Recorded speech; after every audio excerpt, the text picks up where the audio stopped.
नमस्कार दोस्तों, मैं दिग्विजय सिंह आप सबका बहुत स्वागत करता हूं दिग्विजय इकोनॉमिका में। दोस्तों, हम लोग फाइनेंस रिलेटेड टॉपिक की चर्चा कर रहे हैं और आज हम एक अत्यंत ही इंपॉर्टेंट कॉन्सेप्ट को सीखने वाले हैं। जब आप लोग फाइनेंस रिलेटेड टॉपिक पढ़ते हैं तो एक शब्द आता है निगोशिएबल इंस्ट्रूमेंट्स, और कई बार आप कंफ्यूज हो जाते हैं कि ये निगोशिएबल इंस्ट्रूमेंट क्या है। दोस्तों, निगोशिएबल इंस्ट्रूमेंट्स की बात निगोशिएबल इंस्ट्रूमेंट एक्ट 1881 में की गई है। 1881 के निगोशिएबल इंस्ट्रूमेंट एक्ट में इसकी जिक्र हुई है। तो ये क्या है, किस तरीके से इसकी फंक्शनिंग है और ये क्यों लाया गया, इसके विषय पे मैं आपसे करूंगा बात। तो पूरे ध्यान से, पूरे कंसंट्रेशन से, भगवान ने जो कुछ आपको क्षमताएं दी है पूरी क्षमताओं के साथ पूरे क्लास को लास्ट तक सुनिएगा। आज आप निश्चित रूप से सीख पाएंगे कि क्या होता है निगोशिएबल इंस्ट्रूमेंट। बेसिकली मैं आपको इतना बता दूं कि सिर्फ ट्रेड और कॉमर्स को बेहतर बनाने के लिए, स्मूथ बनाने के लिए, कैश के फ्लो को मेंटेन करने के लिए निगोशिएबल इंस्ट्रूमेंट डेवलप किए गए निगोशिएबल इंस्ट्रूमेंट एक्ट 81 के द्वारा। निगोशिएबल इंस्ट्रूमेंट दो शब्दों से मिलकर बना है। First is negotiable, second is instrument. Negotiable का मतलब यहां निगोशिएट करना नहीं है। निगोशिएबल का मतलब है ट्रांसफरेबल। ट्रांसफरेबल का मतलब है जिसे ट्रांसफर किया जा सके, और इंस्ट्रूमेंट्स का मतलब है रिटेन डॉक्यूमेंट। रिटेन डॉक्यूमेंट जो कि बार बार ट्रांसफर किया जा सके उसको हम निगोशिएबल इंस्ट्रूमेंट्स कहेंगे। दोस्तों, निगोशिएबल इंस्ट्रूमेंट की एक्टिविटीज, क्रियाविधि, मैकेनिज्म क्या है, इसको जब आप समझेंगे तो नो डाउट आज समझ सकेंगे कि निगोशिएबल इंस्ट्रूमेंट कैसे फंक्शन करता है। निगोशिएबल इंस्ट्रूमेंट एक्ट 1881 में स्पष्ट रूप से निगोशिएबल इंस्ट्रूमेंट में तीन चीजों को रखा गया है। एक बिल ऑफ एक्सचेंज को, जो निगोशिएबल इंस्ट्रूमेंट 1881 के सेक्शन 5 में डिफाइन किया गया है, प्रोमिसरी नोट को जो सेक्शन 4 में डिफाइन किया गया है, और चेक को। तीन चीजों को माना गया है निगोशिएबल इंस्ट्रूमेंट्स। निगोशिएबल इंस्ट्रूमेंट में तीन चीजों को रखा गया है 1881 के निगोशिएबल इंस्ट्रूमेंट एक्ट में। निगोशिएबल इंस्ट्रूमेंट्स एक्चुअली क्या है, देखिए, जैसे मान लीजिए कि बायर है और यहां पे सेलर है। बायर जो है सेलर से कुछ सामान परचेज करना चाहता है, बट बायर के पास इमीडिएट कैश नहीं है जो सेलर को दे सके।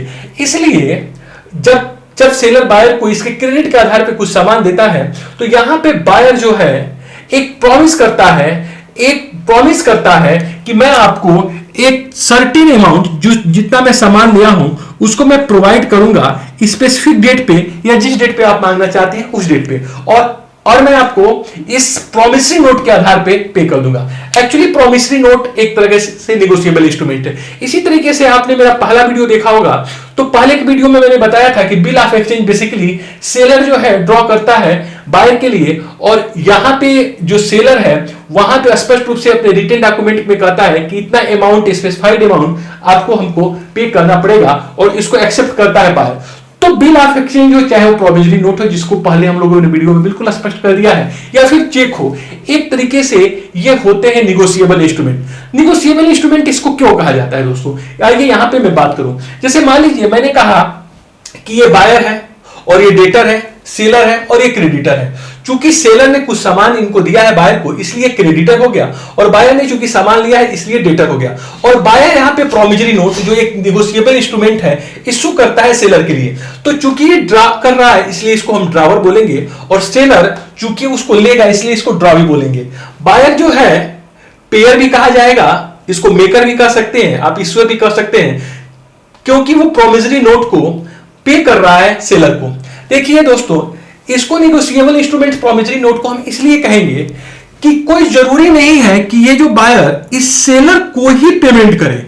अगर ये सेलर किसी थर्ड पार्टी को यहां पे नॉमिनी बना दे या इंडोर्स कर दे, तो अब ये थर्ड पार्टी इस बायर से ले लेगी। इसी तरीके से बिल ऑफ एक्सचेंज में आप देखे होंगे कि जब सेलर जो है इशूड करता है बिल ऑफ एक्सचेंज, तो वो जो बिल ऑफ एक्सचेंज है सेलर इंडोर्स कर सकता है किसी दूसरे व्यक्ति बी को, ये भी बी व्यक्ति कर सकता है सी को। इसका मतलब जो सेलर जो बिल ऑफ एक्सचेंज इशूड करता है वो उसको इंडोर्स कर सकता है किसी दूसरे व्यक्ति को, और ये जो बी है वो किसी तीसरे को इंडोर्स कर सकता है, और अंततः ये सी व्यक्ति जो लास्ट बीरर है बिल ऑफ एक्सचेंज का, वो बायर से इस पेमेंट को लेता है। इसका मतलब ये निगोशिएबल इंस्ट्रूमेंट हो गया बिल ऑफ एक्सचेंज।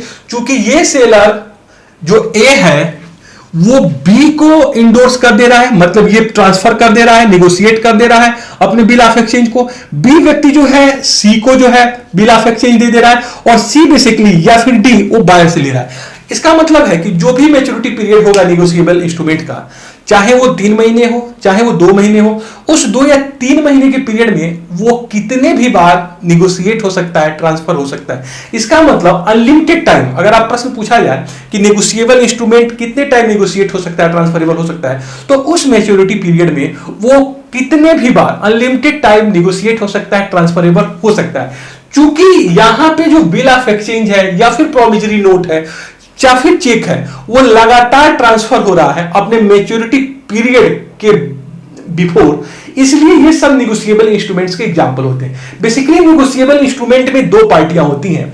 एक जो निगोशिएबल इंस्ट्रूमेंट को इश्यू करता है उसको ड्रावर कहते हैं, जो उसको लेता है उसको ड्रॉवी कहते हैं। इसको हम पेयर और पे भी कह सकते हैं। लेकिन इसके अतिरिक्त एक तीसरी पार्टी भी होती है जो इंडोर्सी होती है। इंडोर्सी वो पार्टी है जो सेलर है यहां पे, जिसको इंडोर्स किया हुआ है कि बिल ऑफ एक्सचेंज या प्रोमिसरी नोट के माध्यम से आप जो है इससे पैसे को ले लीजिएगा। तो इसका मतलब है कि यहां पे जब हम निगोशिएबल इंस्ट्रूमेंट की बात करेंगे तो यहां 3 पार्टियां हो सकती हैं। 3 पार्टी में पहला पार्टी वो जो कि निगोशिएबल इंस्ट्रूमेंट को इश्यू करेगा, दूसरा वो जो उसका ड्रावी है, और तीसरा वो जिसे ड्रावी ने या फिर ड्रॉवर ने इंडोर्स किया है कि आप जो बियरर होगा, एक्चुअली जो promissory note, bill of exchange या फिर निगोशिएबल इंस्ट्रूमेंट्स का जो बियरर होगा, होल्डर होगा, वो भी पेमेंट को ले सकता है। इस तरह से यहां पे 3 पार्टी हो जाती हैं, एक ड्रावर, दूसरा ड्रावी और तीसरा इंडोर्सी, जिसके पास bill of exchange, promissory note या फिर निगोशिएबल इंस्ट्रूमेंट है, वो जो है उस पैसे को ले सकता है जिसने उसको ड्रॉ किया है। तो इस तरह से यहां 3 पार्टियां हो जाएंगी। तो दोस्तों यहां पे जो एग्जाम्पल है निगोशिएबल इंस्ट्रूमेंट एक्ट 81 में बिल ऑफ एक्सचेंज को माना गया है, बिल ऑफ एक्सचेंज को माना गया है, प्रोमिसरी नोट को माना गया है, चेक को माना गया। अगर मैं आपको डिफिनीशन पढ़ के सुना दूं कि क्या डिफिनीशन दिया गया है निगोशिएबल इंस्ट्रूमेंट एक्ट 81 में, तो लिखा गया है कि negotiable instruments mean a promissory note, bill of exchange और चेक। बहुत ध्यान से सुनिएगा कि negotiable instruments mean a promissory note, bill of exchange और cheque payable either to bearer. ये जो निगोशिएबल इंस्ट्रूमेंट होता है वो या तो प्रोमिसरी नोट होता है या बिल ऑफ एक्सचेंज होता है या फिर चेक होता है, जो उसे भुगतान किया जाता है जिसके लिए उसे अर्ह बनाया गया है या फिर जिसको उसने अर्ह बनाया, जिसको उसने एलिजिबल बनाया। इसका मतलब ये हुआ कि अगर मान लीजिए ये सेलर है और इसने बिल ऑफ एक्सचेंज इशूड किया है, तो ये जो बायर है वो सेलर को कर सकता है पेमेंट, या फिर ये सेलर ने जिसको इंडोर्स किया है, ये जो है बी को इंडोर्स कर सकता है, बी सी को इंडोर्स कर सकता है, डी को इंडोर्स करता है सी। तो जिसके पास भी ये इंस्ट्रूमेंट्स का होल्डर है, बियरर ऑफ इंस्ट्रूमेंट को ये बायर को जो ड्रॉवी है उसको पेमेंट करना पड़ेगा। ये निगोशिएबल इंस्ट्रूमेंट में डिफाइन किया गया है सेक्शन 13 में कि क्या डिफिनीशन होगा निगोशिएबल इंस्ट्रूमेंट्स का। निगोशिएबल इंस्ट्रूमेंट दोस्तों नो डाउट लिखित फॉर्म में होगा, इसका कैरेक्टरिस्टिक देखिए रिटन फॉर्म में होगा, अनकंडीशनल प्रॉमिस होगा पेमेंट का। जो यहां पेमेंट करने की बात होगी उसमें किसी तरह का कंडीशंस नहीं होगा, अनकंडीशनल प्रॉमिस करना पड़ेगा कि मैं आपको निश्चित रूप से पेमेंट करूंगा। इसमें किसी तरह की कंडीशन की बात नहीं होगी, मेरे पास कैश आएगा तब दूंगा, या किसी तरह की कंडीशंस नहीं होगी। ड्रावर का पूरा इसमें जो है होगा कि कौन ड्रॉवर है, उसका नाम क्या है, उस पे जो पर्टिकुलर उसका जो है पूरा का पूरा ब्रीफ देना पड़ेगा। सम पेएबल कितना पेमेंट है इसके बारे में रिटेन डॉक्यूमेंट्री होगा। ड्रावी कौन है, सर्टेन पर्सन है, उसके बारे में पूरा का पूरा जो है यहां पे रिटेन जो है डॉक्यूमेंटेशन होगा। डेट ऑफ इशू, किस डेट को जो है निगोशिएबल इंस्ट्रूमेंट इशू होगा, इसके ऊपर बात लिखी जाएगी। मैच्योरिटी डेट कितना होगा, बेसिकली जो निगोशिएबल इंस्ट्रूमेंट है उसकी मैच्योरिटी डेट कितनी है, उसके विषय में यहां पे जो है रिटेन जो है यहां पे डॉक्यूमेंटेशन होगा। उसके ऊपर स्टैम्प लगेगा। देखिए साफ साफ निगोशिएबल इंस्ट्रूमेंट 8081 में कहा गया स्टैम्प जरूरी है। 1 रुपए का रेवेन्यू स्टैम्प भी हो सकता है, अन्य भी यहां पे स्टैम्प शुल्क आप दे सकते हैं। साइंड बाय ड्रावर, जो ड्रावर है उसका साइन बहुत इंपॉर्टेंट है। अगर वो बिल ऑफ एक्सचेंज है तो जो ड्रावी है उसका एक्सेप्टेंस जरूरी है। लेकिन अगर प्रोमिसरी नोट है तो जरूरी नहीं है कि ड्रावी का सिग्नेचर हो। तो यहां पे सिग्नेचर की बात होती है। जो ड्रावर है निश्चित रूप से उसका सिग्नेचर होना चाहिए। और अगर इंटरेस्ट बियरर है तो कितना इंटरेस्ट पेमेंट होगा इसके बारे में जिक्र होगा। तो कुल मिला जुला के जो एक निगोशिएबल इंस्ट्रूमेंट्स होते हैं बेसिकली एक रिटन डॉक्यूमेंटेशन होते हैं और एक लीगल प्रोसीजर होता है जिसके माध्यम से ट्रेड को, कॉमर्स को आसान बनाया जा सके, इसलिए इसको डेवलप किया गया था। निगोशिएबल इंस्ट्रूमेंट्स का मतलब साफ साफ सरल शब्दों में आप ये समझिए, ऐसा इंस्ट्रूमेंट जो कि बार बार अपने मैच्योरिटी पीरियड में ट्रांसफर किया जा सके, जिसको मान लीजिए कि मैंने परचेज किया है, मैं दूसरे को दे सकूं या दूसरे को बेच सकूं, दूसरा तीसरे को, तीसरे चौथे को, मतलब अपने मैच्योरिटी पीरियड में वो अनलिमिटेड लोगों तक ट्रांसफर हो सके, इसको जो है हम बोलते हैं ट्रांसफरेबल इंस्ट्रूमेंट। आपको मैं बता दूं, जो ट्रांसफरेबल इंस्ट्रूमेंट्स हैं बेसिकली ये दो तरह के हो सकते हैं। एक हो सकते हैं ऑन डिमांड, कि जब भी ड्रावी मांगे आपसे तो आप उसको पे करिए, या फिर हो सकता है यूसेंस। यूसेंस का मतलब है एक स्पेसिफाइड टाइम पे आपको पेमेंट करना पड़ेगा। तो दो चीजें इसमें इंपॉर्टेंट हो गई। एक तो चीज ये हो गई कि आप उसके डिमांड पे देंगे, जब वो मांगेगा, जब ड्रावी मांगेगा तब आप देंगे, या फिर एक स्पेसिफाइड टाइम जो मेंशन है तब उसमें देंगे। तो बेसिकली दो तरह के होते हैं, ऑन डिमांड और यूजेंस। एक चीज यहां पे और भी आप समझ लीजिए कि क्या चीजें जो है प्रोमिजरी, क्या चीजें हैं जो एग्जांपल नहीं है निगोशिएबल इंस्ट्रूमेंट्स के।